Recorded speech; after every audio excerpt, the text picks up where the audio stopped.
Good morning students. आज हम exercise शुरू करने वाले हैं। एक्सरसाइज 4.3। एक्सरसाइज 4.2 ख़त्म हो चुकी है। कल की वीडियो में हमने लास्ट क्वेश्चन किया था उसका, और अब हम कर रहे हैं एक्सरसाइज 4.3 का फर्स्ट क्वेश्चन। देखिए भाई, पहला क्वेश्चन है, निम्नलिखित द्विघात समीकरणों के मूलों का यदि कोई अस्तित्व हो तो इन्हें पूर्ण वर्ग विधि बनाने की विधि द्वारा ज्ञात कीजिए।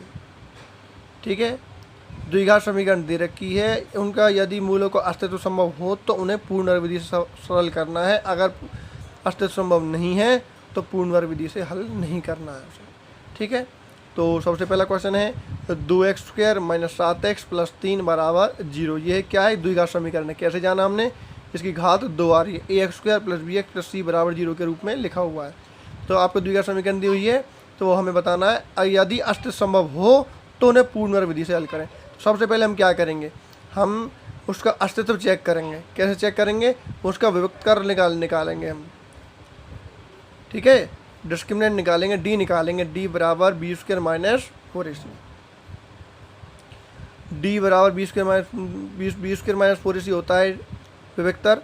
आप उसको क्या करेंगे, डी यहाँ पर देखिए b की वैल्यू निकालेंगे। b की वैल्यू क्या है यहाँ पे? -7 है। कैसे? ax² + bx + c। b की जगह क्या है? -7, तो b² -4 तो फॉर्मूला में है ही ac। a क्या है यहाँ पर? 2, क्योंकि ax² होता है। a की वैल्यू क्या है? 2। c की वैल्यू क्या है यहाँ पर? 3। ठीक है, सॉल्व करेंगे। -7 का स्क्वायर हो जाएगा 49 माइनस, और इसको सॉल्व करेंगे 4 दूनी 8 या 24। 49 - 24 बराबर कितना आंसर आया? 25। तो डी की वैल्यू क्या निकल के आई? b² - 4ac जो है वो कितना निकल के आया? 25 निकल के आया। इसका मतलब क्या है? उसका अस्तित्व संभव है। तो सबसे पहले ये पूछा है यदि अस्तित्व संभव हो तो उन्हें पूर्ण वर्ग विधि से हल करना। तो यहाँ पर 25 आ गया। तो मैंने आपको जब चैप्टर शुरू किया था तो आपको पूर्ण वर्ग विधि बनाने के लिए कुछ 3 नियम बताए थे b² - 4ac वाले, कि अगर b² - 4ac ग्रेटर देन 0 हो, अगर 0 से बड़ी वैल्यू हो तो 2 भिन्न भिन्न वास्तविक मूल होंगे। तो ये वही कंडीशन आती है, 2 भिन्न भिन्न वास्तविक मूल होंगे। तो यहाँ से हम सबसे पहले क्या करेंगे, अस्तित्व संभव है, ये सबसे पहले ये, इसके बाद हमें ये सॉल्व करना है। ठीक है, उसके बाद लिखेंगे अस्तित्व संभव है। उसके बाद अब हम शुरू करेंगे पूर्ण वर्ग विधि द्वारा। सबसे पहले इसको सरल कर लेंगे। सब क्या करना है, पूर्ण विधि को देखिए भाई, करना क्या होता है पूर्ण विधि में। सबसे पहले जो a होता है उससे भाग करते हैं। a क्या है यहाँ पर? 2 है, तो 2 से पूरे को भाग करते हैं। 2 से भाग करने पर 2x² / 2, 7x/2, 3/2 ऐसे।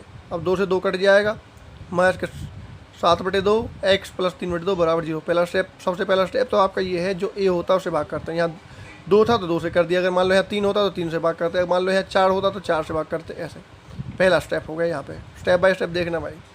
इसके बाद जो बचा वो हमने यहाँ लिख दिया, x² - 7x/2 + 3/2 = 0।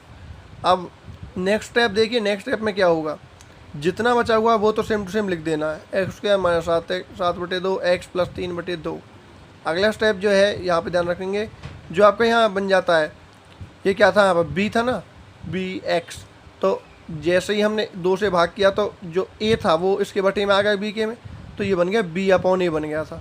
तो जो ये b/a है, ये रहा b/a, यही वाला b/a गुना 2, मतलब b/2a का होल स्क्वायर ऐड कर देते हैं और b/2a का होल स्क्वायर घटा देते हैं बराबर 0 के। जो बचा है वो सेम टू सेम, और b/2a का होल स्क्वायर माइनस b/2a का होल स्क्वायर। अब b/a यहाँ पे था 7/2, और 2 से मल्टीप्लाई करनी है क्योंकि फॉर्मूला में है 2a। a हमारे पास 2 है तो 2 से मल्टीप्लाई कर दी, वही ऐड कर दिया, वही घटा दिया। ठीक है जी।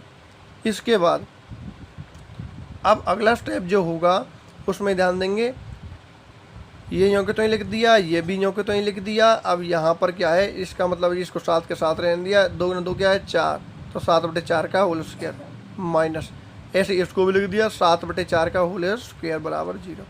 अब अगले स्टेप में क्या होगा, अगले स्टेप में ध्यान रखना, पहले वाले दो और जो आपका प्लस वाला है, यहाँ पर प्लस वाला, उसको एक ब्रैकेट में लिख देंगे। देखो पहले वाले दो लिख दिए, प्लस जो ये वाला है उसका स्क्वायर, उसको बड़े ब्रैकेट में लिख दिया हमने। क्लियर? जो यहाँ पे रह गया है उसे यहाँ लेके आएंगे, प्लस के 3/2 माइनस 7/4 का होल उसके बराबर 0। अगला जो है अब क्या है भाई, ये क्या बन रहा है, ये बन रहा है a माइनस बी का होल स्क्वायर। कैसे पता लगाया? देखिए भाई, A square plus B square minus 2ab, A square B square minus 2ab किसका फॉर्मूला होता है? a माइनस बी का होल स्क्वायर होता है। ए की जगह क्या है यहाँ पर x और b की जगह क्या है यहाँ पर 7/4, तो a माइनस बी का होल स्क्वायर। ठीक है ना? ध्यान रखना, अगर यह माइनस है तो ये माइनस का होल स्क्वायर बन गया। अगर मान लो ये प्लस का होता, ये प्लस का होता तो ये a प्लस बी का होल स्क्वायर बनता, क्योंकि ये तो हमेशा प्लस वाला ही लेना है यहाँ पर। और जो ये वाला होगा यहाँ पे, अगर मान लो यहाँ माइनस का है तो a माइनस बी का होल स्क्वायर बनेगा, क्योंकि a square B square minus 2ab बनेगा। अगर मान लो ये भी प्लस का है, ये तो प्लस का लेना ही है, तो a square B square plus 2ab बनेगा, तो वो बनेगा a प्लस बी का होल स्क्वायर। लेकिन यहाँ पर किसका है? ये माइनस का है, तो a माइनस बी का होल स्क्वायर। ठीक है? प्लस 3/2 जो कितना ही, और इसको सॉल्व कर लिया। 7 का स्क्वायर कितना? 49, और 4 का स्क्वायर कितना? 16 बराबर 0। अब आगे वाला ये सेम टू सेम उतार देंगे, प्लस इस कैल्शियम ले लिया, 2 और 16 कैल्शियम कितना आया? 16।